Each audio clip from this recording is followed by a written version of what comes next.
Hello and welcome back. Today we're going to be looking at food on Riviera. Oceania cruises are renowned for their food and we thought we'd try most of it. There are 11 eating venues on board Riviera and I'm pretty sure that we tried 9 of them. So here we go, we're going to give you a brief outline of the food that we had.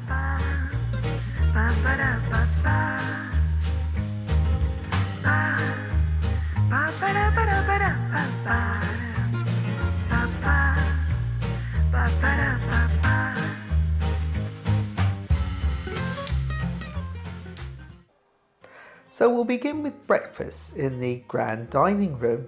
The grand dining room is a very, very suave, sophisticated area of the ship and is absolutely beautiful to look at. And we normally have most of our breakfast in the main dining room on cruises. It didn't turn out that way on Oceania. We went into the grand dining room on first morning as usual, but we had to get up rather early. So the published times for breakfast finishing on most days were 8:30 in the morning, and 8:30 is not good for you in the morning, is it, Lindsay? We ended up not using it very much, but we did have a pleasant breakfast there on the first morning, didn't we?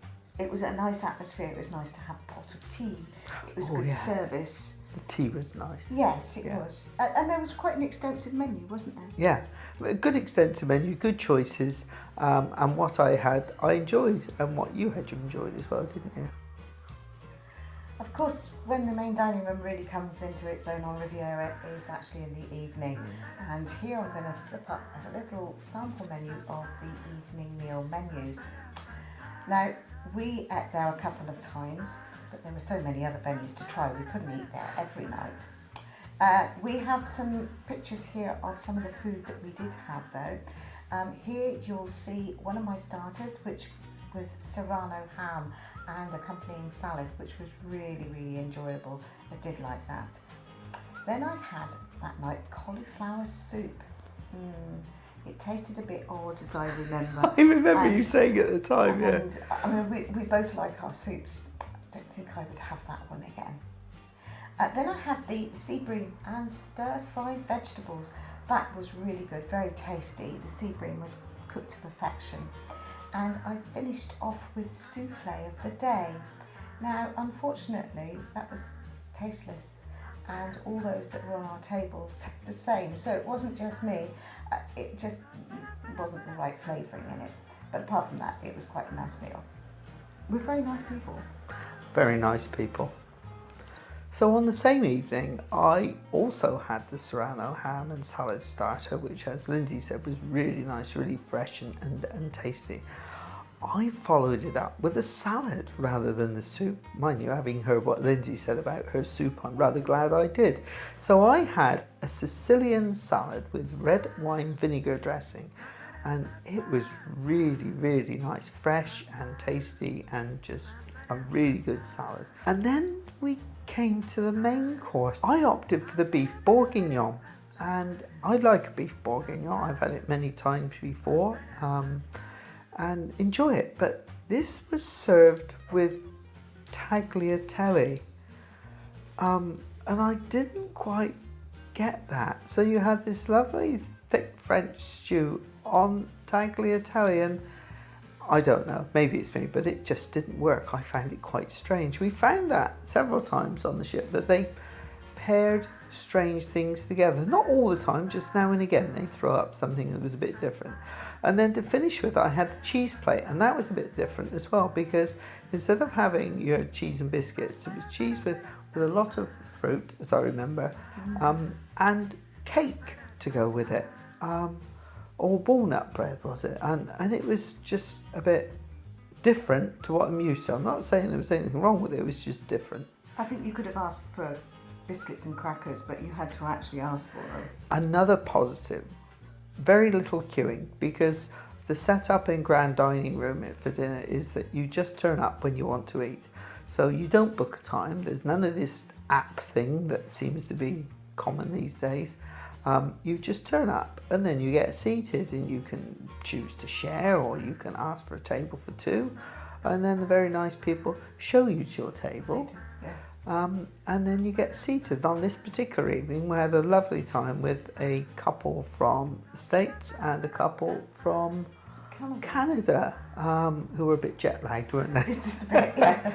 But really lovely night. The service was excellent. So grand dining room, good, but not that much better than other main dining rooms I've eaten in. No. So now let's move on to Riviera's. Well, it's a buffet. It's where they have their buffet meals. But I wouldn't necessarily class it as a buffet. It's a buffet and more. It's called the Terrace Cafe, and it's upstairs, and it also has an alfresco area. The service in the Terrace Cafe was slightly different to a lot of other buffets. So the procedure in the buffet is you go along, you look at what you want, you choose what you want, and it's served for you on a plate. You then take it to your table. You then get waiter service at the table. So the Terrace Cafe serves breakfast, lunch and evening meal. We went along to try breakfast here one day and found it very crowded. So lunch was quite a small service. We didn't actually have lunch in the Terrace Cafe, did we? And then dinner. It's a very different experience. So you've still got your different courses available at the different stations. You've got your roast, you've got your salad station, you have the grill, which is preparing fresh lobster and steak every night, and you have other stations like the pasta station, don't you?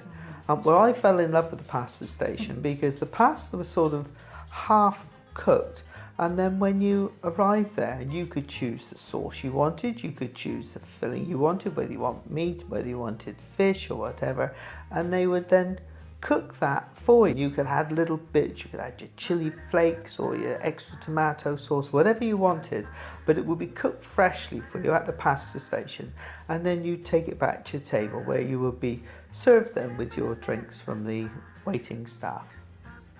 And then we come to a little place that's adjacent to the Terrace Cafe, and it's called Waves. Now this was a real find, and we had been advised to try it. Well, I can understand why. It's a burger bar, really, but it's not. It's more than that. So when you go to the grill, you go and choose your table first of all. And that's very simple to just find a table, because there's always tables there. Find a table and actually what they were doing was turning the glasses up so that people knew that there was somebody there. And then you went up to the little counter there, and whether it was at breakfast, lunch or even the evening, you just ordered what you wanted off of the menu, and they would take the order and they would ask which table you were at. And then you sit down and your food miraculously is freshly prepared and brought to the table. And at the same time, there are other people serving the drinks, and they are serving those at the table as well. So it's a burger bar, but it's much more than that. And the choice of food that was available there, I mean, breakfast was... For such a small location. Yeah, breakfast was fairly basic. I mean, you still had choices of your cooked breakfast and your mueslis and huge amounts of fresh fruit there for people to choose from. And you have waffles and pancakes and things like that, didn't you? And what happens in the evening, Lindsay? Oh, it turns into a pizzeria. Yeah. Doesn't it? And it serves probably the best pizzas at sea. I mean, we like a pizza now and again, but we're not pizza addicts by any stretch. But I have to say that this is the best I've ever had on land or at sea. Oh, right. Yeah, it was really good. Yeah.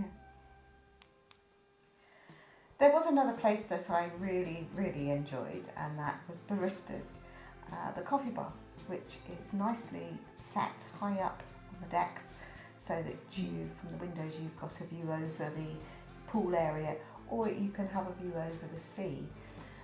The coffee there is absolutely amazing. The staff are really good, and they also do snacks, and throughout the day those snacks change. So you have light bites at breakfast, and then through the middle of the day it's a little bit more savoury, and also cakes for the afternoon, little dainty tiny little cakes. So that was And the cookies. Oh, you took to the cookies, didn't you? The cookies were available all day and they were gorgeous and chewy and just, oh. But it was the sort of place that you kind of get hooked on. And a lot of people that were working actually did their work from up there. But it also tended to turn into a place where you could meet people. So it was a real coffee bar. It was a real coffee bar atmosphere. But as I say, the best coffee at sea. Yeah. So during every cruise, we usually like to partake of afternoon tea once, don't we, dear? Yeah. Afternoon tea on Oceania is set in the Horizon Lounge, which is a very, very, very large observation lounge at the front of the ship. The string quartet was playing, wasn't it? Really nice ambience and atmosphere. Sat down and thought, this is going to be great. Along came the gentleman with the tea menu, wasn't it? And we ordered our tea. Unfortunately, no Assam tea again. Huge amount of fruit teas, weren't there? There was, yeah. We ordered our tea, and then they came round with the trolley. And the trolley had, did it have any savoury things on? Yeah, we had some of those finger sandwiches. And then we had the cakes. Now, I had a cake on there, and I can't remember what it was called now. It was fantastic. A little thing with jam in, beautiful. And I'll see if I can find pictures of that. I'm sure it's here. So we had that cake, and we were sort of looking for the scones. Well, where are they? This is afternoon tea, and there were no scones on there. So we said, could we have some? Oh yes, certainly. How many would you like? And would you like fruit ones or plain ones? So we ordered them, and they went and fetched them, didn't they, from somewhere else, and then brought them back. Boy, oh boy, they were warm, weren't they? They were warm, yes. And they were very fresh. nice and very fresh. The scones were good. But then there was a distinct lack of cream, wasn't there? I think by that time we hadn't actually learnt the lesson that we needed to ask, because we could have had more. But it wasn't traditional clotted cream either, was No, it? it was whipped up something, yeah. But it wasn't cream. And both coming from sort of farming background. Yes, it was a little bit disappointing not to have clotted cream in your cream tea. Room service is included on Riviera and is quite an extensive menu. All sorts of things that are available from even the main dining menus as well. So whether it's a red Thai curry or a burger, pasta dish, or even a club sandwich, they can all be made available to you. We actually had breakfast in the cabin one morning, didn't we? We did, yeah. Because we can. And we also had, very late one night, we had a club sandwich. Well, that was a meal in itself.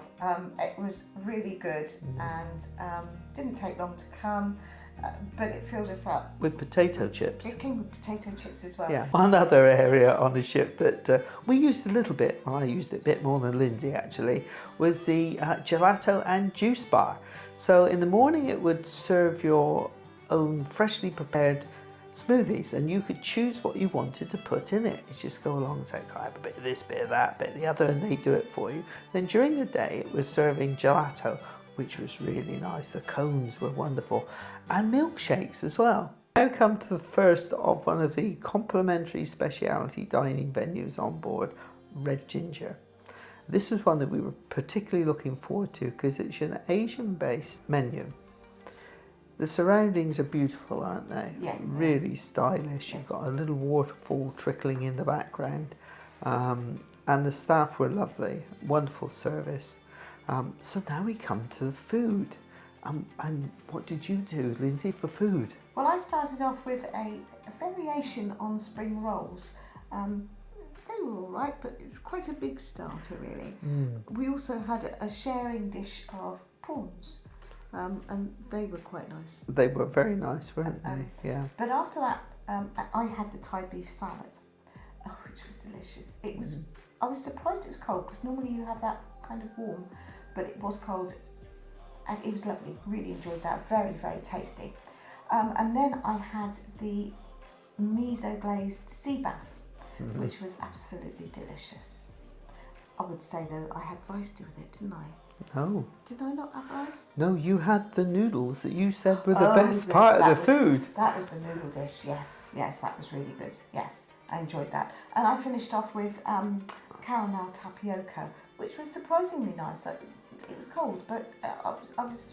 Sounds a bit strange. It was a bit strange, but it was quite tasty. Yeah, quite nice. So I had the calamari to start with, and that was really, really nice. A little bit, I shouldn't complain about being too much, but it was a little bit too big. There was a lot of the same thing, and just a little bit too big for me. Then we had the prawns to share, and I also had the Thai beef salad, and it was wonderful. The flavours were fantastic, really, really gorgeous. And then I came to my main course, and I'm afraid to say I was a little bit disappointed. I had the Malaysian beef Penang, and I was looking for something with quite a lot of spice and flavour and taste with it. Unfortunately, what arrived was quite bland tasting. There was nothing wrong with it, it just wasn't particularly tasty, so a little bit disappointed with that one.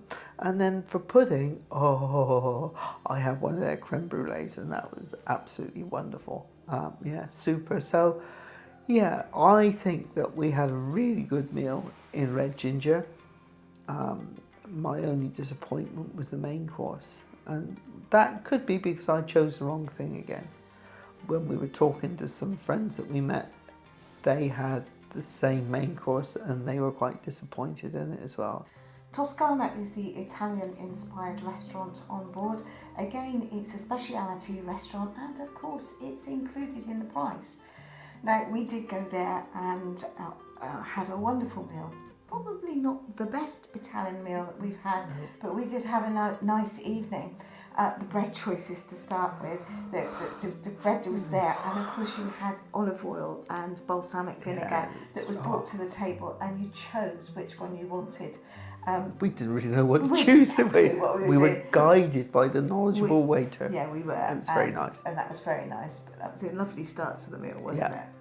I started off the main meal with a souffle, a savoury souffle, and then I had a minestrone soup, which looked different to any other minestrone soup that I've ever had, and to be honest, it tasted different as well. I wasn't impressed with that.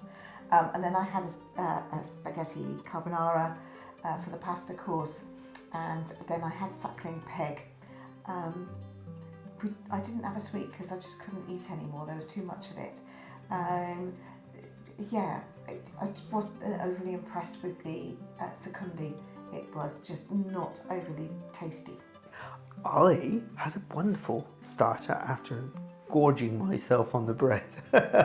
I had a roasted tomato and mozzarella sort of little stacky thing, and the flavour of the tomatoes was so enhanced by them being roasted. It was really, really nice and fresh as well. I would recommend that to anyone to try. Then I had a soup, and there seems to be a bit of a theme going on here that we don't particularly like soups on Oceania, because I had, what was mine? Mine was a white bean and spicy sausage soup, and we do love our soups. I had this one and it wasn't very nice. It was lumpy and not very tasty. Very disappointed in the soup. And then went on to the pasta dish. The pasta was absolutely gorgeous. I had pen pasta with a meat and mushroom sauce, and it was really nice. Loads of parmesan on the top. Really tasty and really good.